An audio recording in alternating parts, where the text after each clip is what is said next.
कक्षा 7 हिंदी पाठ्य पुस्तक दुर्वा पाठ 5 की कविता थोड़ी धरती पाऊं। हेलो बच्चों, आज हम दुर्वा पाठ्य पुस्तक का 5वां पाठ करेंगे जिसका नाम है थोड़ी धरती पाऊं।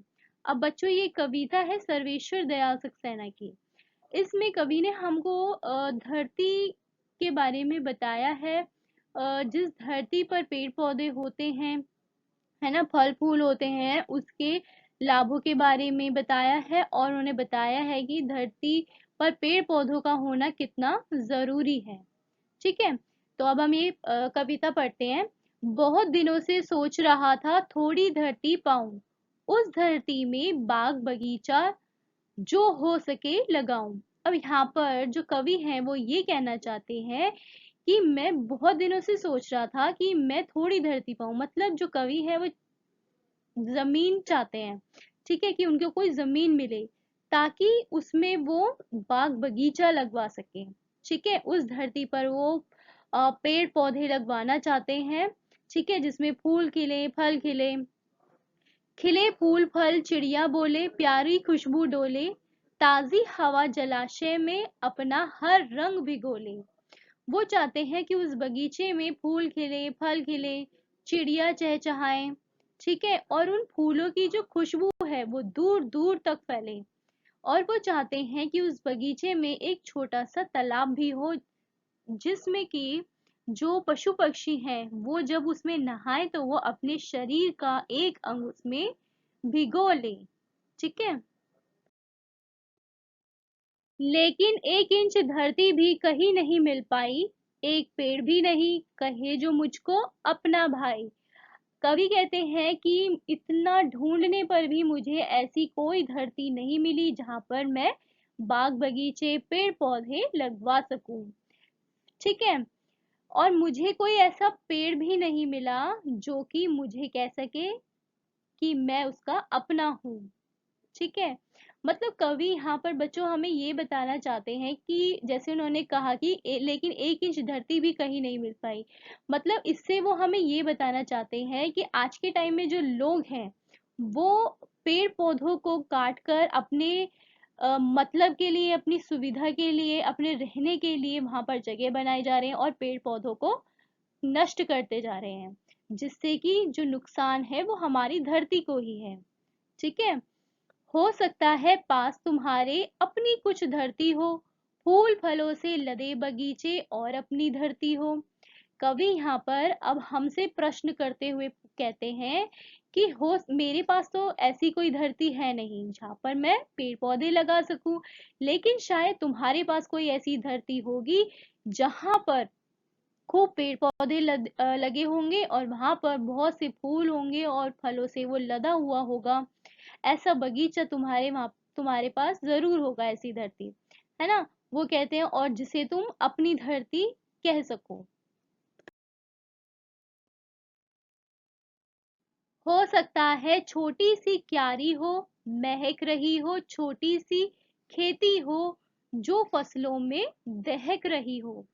कवि कहते हैं कि मेरे पास ऐसी धरती नहीं है, पर जरूर आपके पास ऐसी होगी धरती जहां पर बाग बगीचे होंगे, है ना। और वो कहते हैं उस बगीचे में छोटी सी क्यारी होगी जो महक रही होगी। फिर वो कहते हैं कि शायद ऐसी छोटी सी खेती होगी जो फसलों में मतलब दहक रही होगी, उग रही होगी, खिल रही होगी। ठीक है, हो सकता है कहीं शांत चौपाए घूम रहे हों। कवि कहते हैं यहाँ पर कि हो सकता है शायद जो शांत चौपाए हैं, यानी कि जो जानवर हैं, जो मवेशी हैं, वो घूम रहे होंगे। हो सकता है कहीं सहन में पक्षी झूम रहे होंगे। वो कहते हैं कि शायद कहीं पर किसी सहन में यानी किसी आंगन में पक्षी चहचहा रहे होंगे। ठीक है, यहाँ पर बच्चों कवि का कहना ये है कि हमें उन पक्षियों का जो साधन है, मतलब जैसे कि कुछ पशु पक्षी ऐसे होते हैं जो पेड़ पौधे खाते हैं, है ना। जो पक्षी हैं उनका जो आश्रय होता है वो पेड़ ही होते हैं, है ना। पेड़ों पर वो अपने घोंसले बनाते हैं। तो हमें इनको नष्ट नहीं करना चाहिए, क्योंकि इससे जो नुकसान होगा वो पशु पक्षियों को तो होगा ही, साथ में हम इंसानों को भी होगा। ठीक है, तो विनती है यही, कभी मत उस दुनिया को खोना, पेड़ों को मत कटने देना, मत चिड़ियों को रोना। तो यहाँ पे कवि सभी से विनती करते हुए कहते हैं कि हमें ऐसी दुनिया को जहाँ पर हरियाली हो, पेड़ पौधे हो, हमें ऐसी दुनिया को नहीं खोना चाहिए। हम ऐसी दुनिया को नहीं खो सकते। ठीक है, इसीलिए वो कहते हैं कि पेड़ों को कटने मत देना। ठीक है, आप जहां कहीं भी पेड़ों को कटते देखो तो आप उनको कटने मत देना। पेड़ों को हमें कटने नहीं देना चाहिए। मत चिड़ियों को रोना, वो कहते हैं कि चिड़ियों का जो आश्रय होता है, उनका जो घर होता है, वो पेड़ों पर ही होता है ना। उनके जो घोंसले बने होते हैं, अब वो पेड़ कट जाने से उनका जो घर है वो भी बिखर जाएगा, वो भी टूट जाएगा।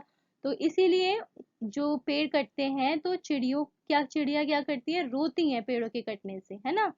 तो इसीलिए वो कहते हैं कि चिड़ियों को रोने मत देना।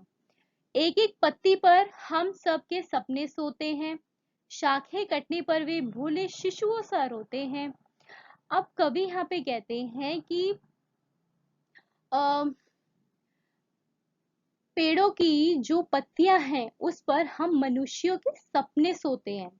अब जैसे बच्चों आप मानो कि हम हमारे सपने होते हैं, है ना, सभी के, कि हम अपनी जिंदगी में ये करेंगे, हम ऐसा करेंगे, वैसा करेंगे, है ना। लेकिन वो आप कब कर सकते हो? वृक्षों का हमारे जीवन में सबसे बड़ा योगदान है। देखो, अब अगर पेड़ कट जाएंगे, है ना, कोई पेड़ ही नहीं बचेंगे, कोई हरियाली ही नहीं बचेगी हमारी धरती पे, है ना। अब ये जो जैसे कि गाड़ियां चलती हैं, इतनी इतना प्रदूषण होता है, फैक्ट्री से इतना प्रदूषण होता है ना। तो आपको साफ हवा कहाँ से मिलेगी सांस लेने के लिए? आपको वो मिलेगी नहीं, है ना, पेड़ कट जाएंगे तो इसीलिए और फिर जो आपको बीमारियां लगेंगी तो आप अपनी जीवन में क्या कर पाओगे? सही से कुछ कर ही नहीं पाओगे। या तो आप अपनी तबीयत को देखोगे या फिर कुछ करने के लिए कुछ करोगे, है ना। तो इसीलिए कहा गया है कि हम मनुष्यों के जो सपने हैं इन्हीं वृक्षों की पत्तियों पर वो सोते हैं। शाखें कटने पर वे भोले शिशुओं सा रोते हैं। अब जब उनकी शाखाएं कट जाती, उनकी जब डालियां काट दी डालती हैं, तो वो छोटे बच्चों की तरह, छोटे शिशुओं की तरह रोने लगते हैं। ठीक है, पेड़ों के संग बढ़ना सीखो, पेड़ों के संग खेलना। अब यहाँ पे कवि क्या कह रहे हैं कि हमें पेड़ों के संग अपना जीवन व्यतीत करने की आदत डाल लेनी चाहिए। हमें उनके संग बढ़ना सीखना चाहिए, उनके संग खेलना सीखना चाहिए, पेड़ों के संग संग इतराना और पेड़ों के संग हिलना। ठीक है, तो यहाँ पे कवि यही कह रहे हैं कि हमें पेड़ों के संग अपना जीवन व्यतीत करना चाहिए।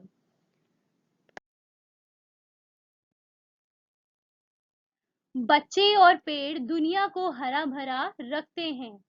अब यहाँ पे कवि कहते हैं कि जो बच्चे हैं और जो पेड़ होते हैं वो दोनों ही हमारी दुनिया को क्या रखते हैं, हरा भरा रखते हैं, है ना। नहीं समझते जो दुष्कर्मों का वे फल चखते हैं। कवि कहते हैं जो इस बात को नहीं मानते वो दुष्कर्मों का वे फल चखते हैं, यानी वो अपनी कही हुई गलत बात का, अपने दुष्परिणामों का फल वो चखते हैं। अब जैसे कि जो बच्चों नहीं मानता इस चीज को कि जो पेड़ हैं और जो बच्चे हैं वो दुनिया को हरा भरा रखते हैं, है ना, और वो उसके बावजूद भी पेड़ों को लगातार काटने में लगे हुए हैं, तो भाई बीमार तो वो भी पड़ेंगे, है ना, नुकसान तो उन लोगों को भी होगा। अब इस अब वो नहीं सुनेंगे किसी की, इस बात को नहीं मानेंगे, तो बुरा परिणाम तो उनके संग होगा ही, उन्हें अपने करनी का फल मिल जाएगा, है ना।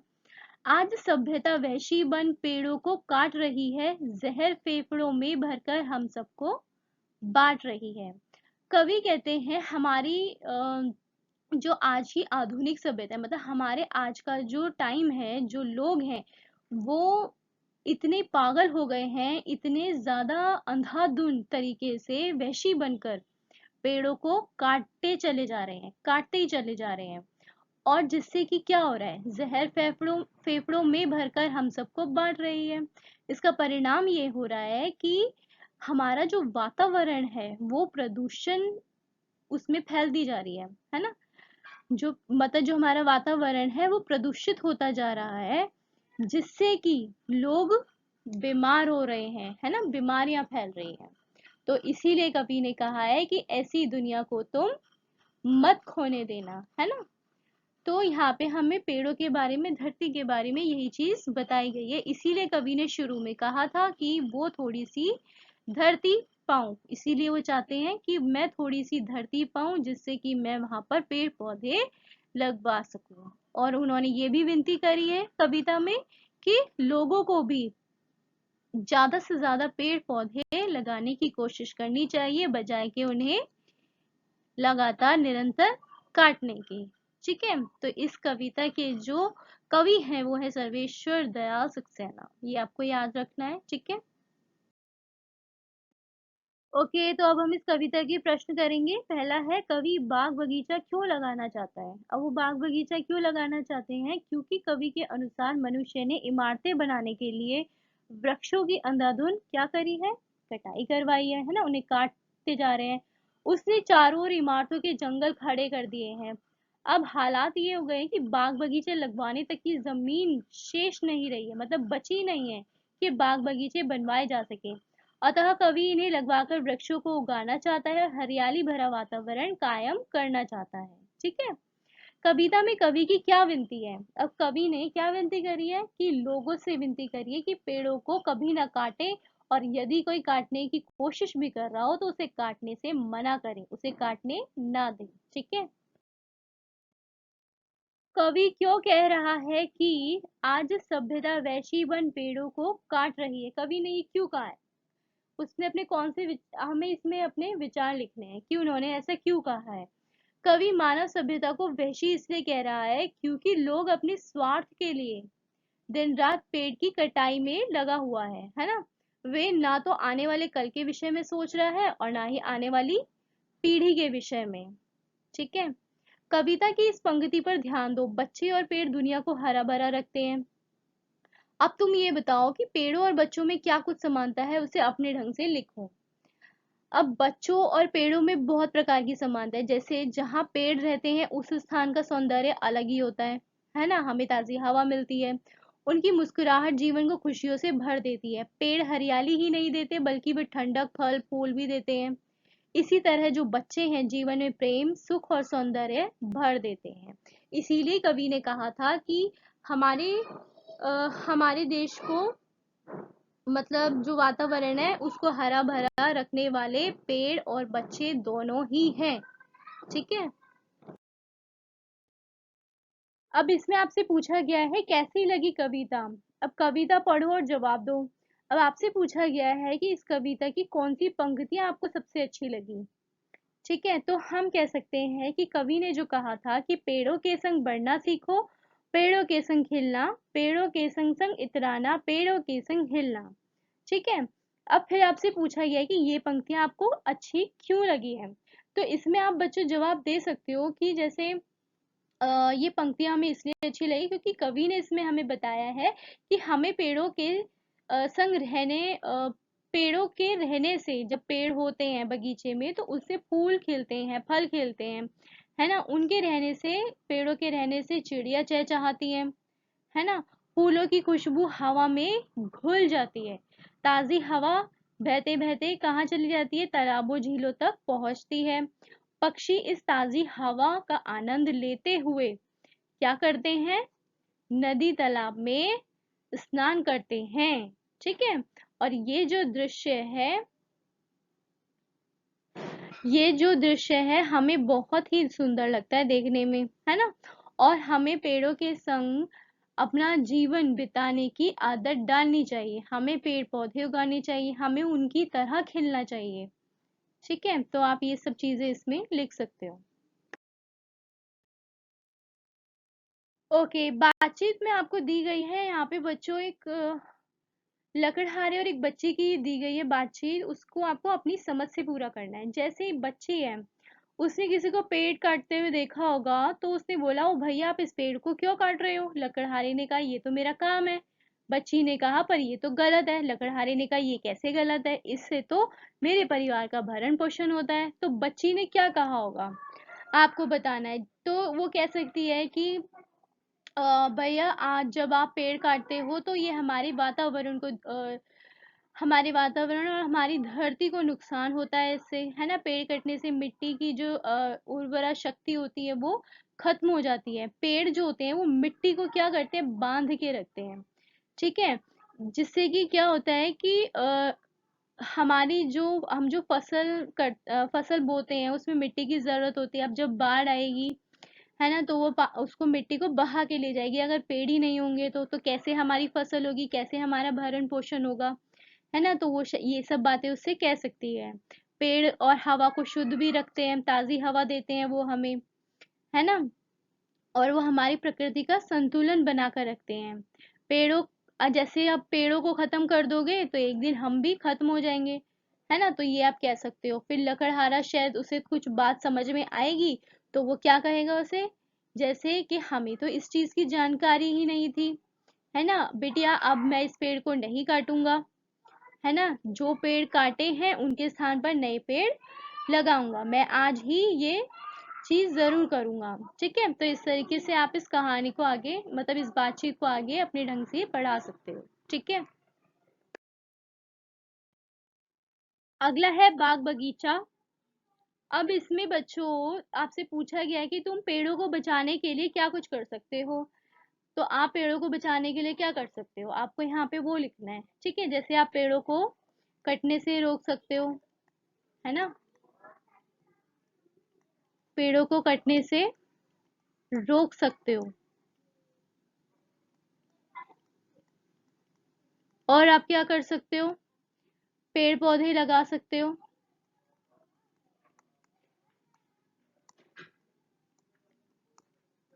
है ना। और आप क्या क्या कर सकते हो, आपको वो यहाँ पे लिखना है। आगे है, कविता में कवि ने बगीचे के बारे में बहुत कुछ बताया है। बताओ नीचे लिखी चीजों में से कौन सी चीजें बगीचे में होंगी। अब बगीचे में कौन कौन सी चीजें होती हैं, जैसे क्यारियां होती हैं, है ना, और पत्ते होते हैं, टहनी होती है, पेड़ होते हैं, तालाब होते हैं, फल होते हैं, चिड़िया होती हैं, फूल होते हैं, राइट।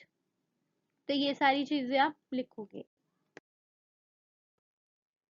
ओके, अब आपको दी गई है खोजबीन। हमारे देश में पुराने समय से ही पेड़ पौधों को लगाने और उन्हें कटने से बचाने की परंपरा रही है। कई बार लोगों ने मिलकर पेड़ों को बचाने के लिए आंदोलन भी किया है। ऐसे ही किसी आंदोलन के बारे में जानकारी इकट्ठी करो। इसके लिए पुस्तकालय, समाचार पत्रों, पत्रिकाओं, शिक्षिका या माता पिता, इंटरनेट की सहायता से भी आप इसे कर सकते हो। जैसे बच्चों आपको पता होगा, एक था चिपको आंदोलन, है ना, जिस जो कि पेड़ों के ऊपर ही था। तो आप इसमें उसके बारे में थोड़ी सी जानकारी है। जैसे ये आंदोलन पेड़ों को कटने से बचाने के लिए था। कब, 1973 में। ये गढ़वाल के चमोली जिले में शुरू हुआ था। इसने धीरे धीरे पूरे उत्तराखंड में लोगों में जागरूकता फैलाई और पेड़ों को कटने से बचाया।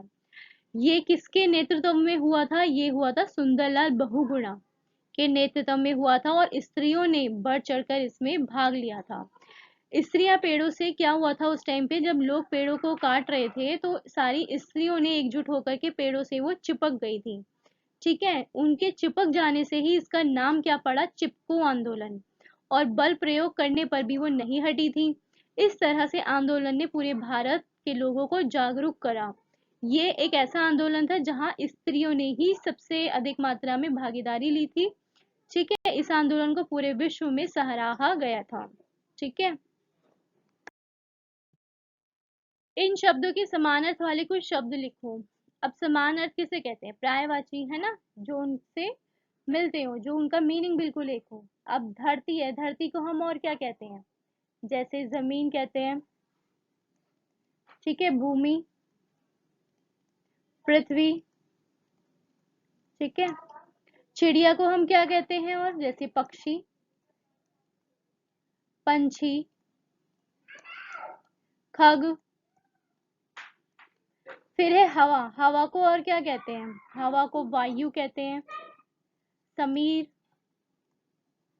पवन, ठीक है। पेड़ों को हम क्या कहते हैं? वृक्ष, ठीक है। वृक्ष के अलावा हम और क्या कहते हैं? तरु और विटप। फिर है दुनिया, दुनिया को हम क्या कहते हैं? संसार, विश्व, ठीक है। अब बच्चों अगला आपको दिया गया है जंगल, पेड़ पौधों और प्रकृति से संबंधित कुछ कविताओं के बारे में जानकारी प्राप्त करो। जंगल शीर्षक से दी गई कविता को पढ़ो और अपने दोस्तों को सुनाओ। अब आपको बच्चों आपकी पाठ के अंत में आपको एक कविता दी गई है जंगल नाम से, आपको वो पढ़नी है। ओके, तो बच्चों आपको ये कविता दी गई है एक और, जंगल, ठीक है।